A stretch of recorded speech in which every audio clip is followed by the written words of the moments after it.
guys, I'm Chad LaChance, Sportsman's Warehouse ambassador and professional angler, and I'm here to give you some quick tips on how to choose a spinning rod. Now, a lot of people walk into their Sportsman's Warehouse, they pick one up off the shelf, they give it a wiggle, and they say, oh, that one feels good, and they take it. And that's fine. If you're a guy that's generally throwing bobbers or just throwing bait, maybe putting the rod down in a rod holder on the side of the lake and throwing it out there, that's fine. As a general rule, the easy answer is to read what the rod manufacturer prints directly on the rod. A medium or medium light power rod will generally be a good choice for throwing bait out for maybe walleyes or whatever the case might be, maybe some light duty catfish or panfish. If I'm that angler, I'm generally almost always considering two-piece rods for easy transport as I get around, and I'm going to look for a rod that's extremely durable because I'm going to set it on the ground. I'm generally going to lean towards something like an ugly stick.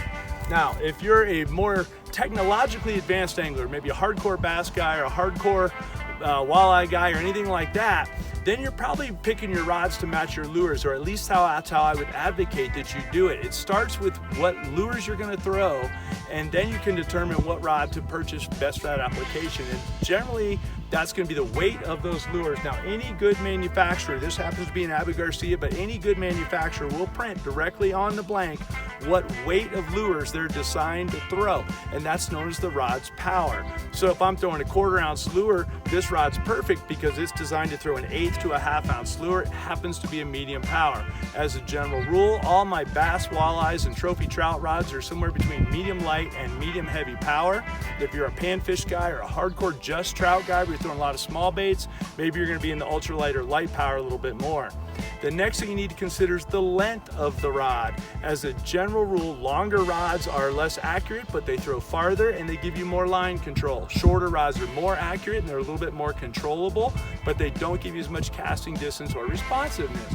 So I generally lean to rods that are somewhere between 6'6" and 7 feet long, and certainly 6 foot to 7.5 foot would cover any need I would ever have.